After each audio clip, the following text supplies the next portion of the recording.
Korea's Foreign Minister Ri Yong-ho said Monday the United States has declared war on his country.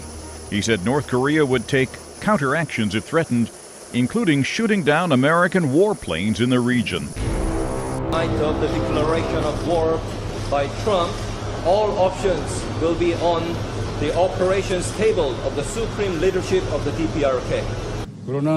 However, last weekend, Trump claimed that our leadership would be around much longer, and hence, at last, he declared a war on our country. Given the fact that this comes from someone who is currently holding the seat of United States presidency, this is clearly a declaration of war. Ri said we will have every right to take countermeasures, including the right to shoot down the United States strategic bombers, even when they are not yet inside the airspace border of our country. The flyovers by U.S. warplanes off North Korea's east coast over the weekend were an agreed move between South Korea and the United States. 2 B-1B Lancer bombers from Andersen Air Force Base in Guam and 6 F-15C air superiority fighter jets from Okinawa's Kadena Air Base flew in international airspace off North Korea's east coast for approximately 3 hours from Saturday night until early Sunday morning. That was the farthest north of the demilitarized zone any U.S. fighter or bomber jet has flown in the 21st century. As South Korean President Moon Jae-in abruptly opened the National Security Council meeting on Sunday, many had speculated the U.S. hadn't notified South Korea of the flyovers beforehand. But Seoul's presidential office says the flyovers were reported in real time to President Moon Jae-in, who was then in New York for the UN General Assembly. Reacting to the recent demonstration, China's English state media The Global Times reported that China won't allow any provocation to regional security. The agency reported that the possibility of Washington taking extreme measures against Pyongyang is rising and that China has to be ready for a possible war.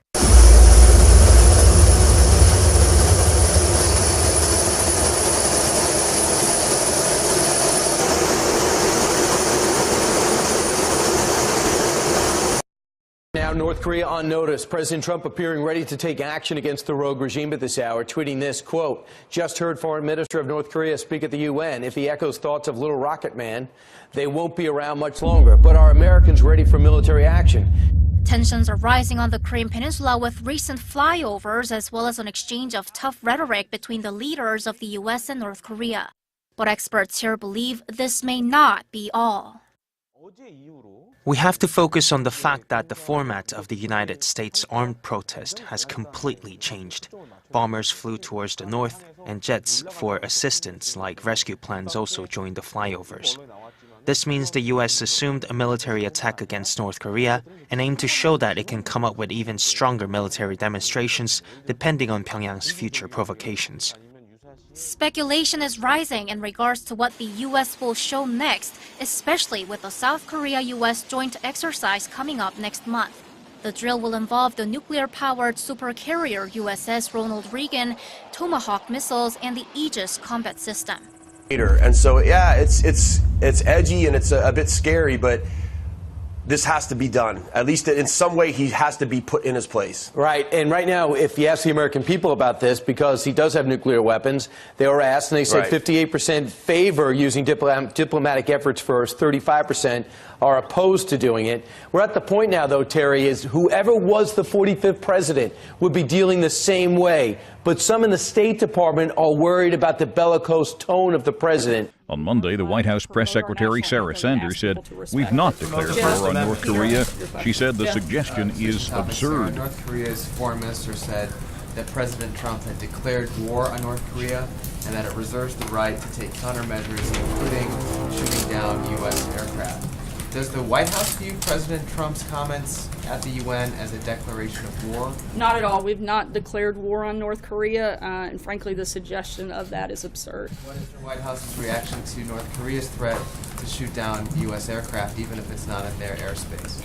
It's never appropriate for a country to shoot down another country's aircraft when it's over international waters. Our goal is still the same. We continue to seek the peaceful denuclearization of the Korean Peninsula. That's our focus, doing that through both the most maximum economic and diplomatic pressures as possible at this point. Whoever was in charge right now would have to deal with this. I think President Trump's at least strong stance is the right way to go, because it's gotten us nothing to this point. You know, we've placated them, we've played games with them, and we've gotten nothing for it except more threats to us and, of course, our allies, which are very important to us, and we can't discount that. So ignore the talk. I tell people in the U.S., please just ignore the talk and just watch what the president does. More importantly, watch what our enemies do in response to him. That's what really matters. Air-to-ground strikes against what would be nuclear and missile facilities and the regime's leadership during wartime.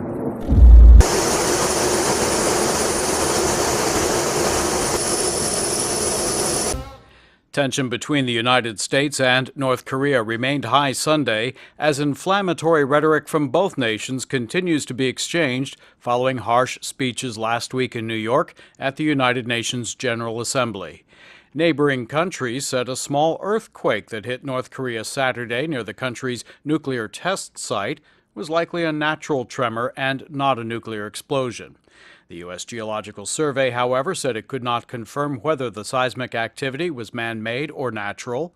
Following the tremor, U.S. B-1B bombers escorted by Air Force fighter jets flew in international airspace off the coast of North Korea in a clear demonstration of force.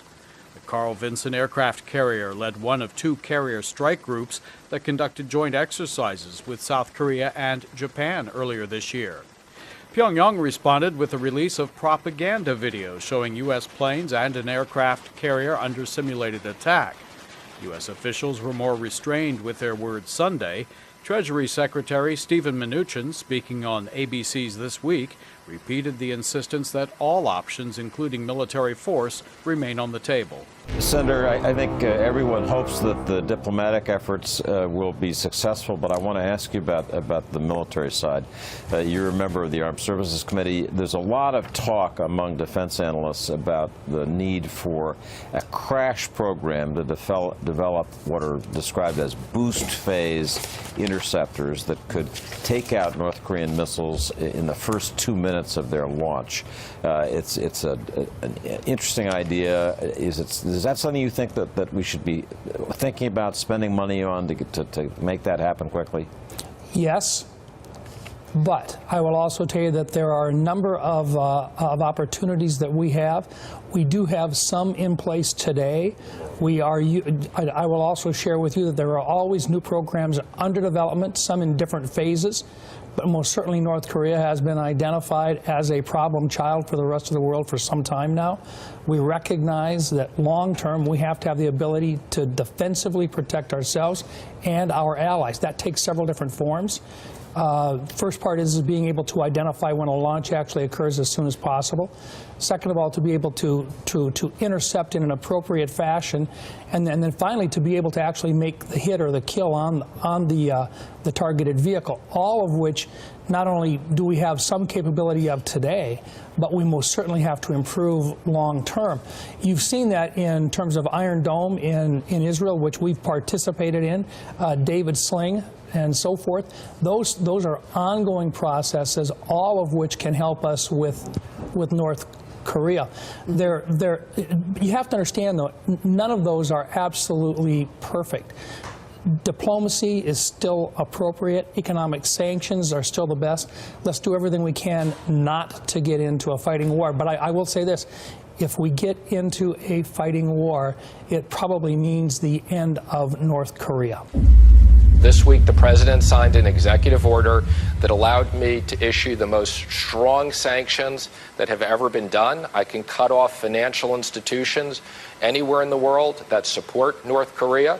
And the military is one form, economics is another form, and the president will pursue all the options. I think it's unbelievable that the government in North Korea said this week that they may test a hydrogen bomb above the Pacific Ocean. That's something that everyone in the world should be completely put off on and unify against. Mnuchin said while the United States has many options in dealing with North Korea's nuclear and missile programs, he downplayed the likelihood of nuclear war. Mnuchin stressed U.S. actions are in response to North Korean provocations and not about a personal spat between North Korean leader Kim Jong-un and President Donald Trump.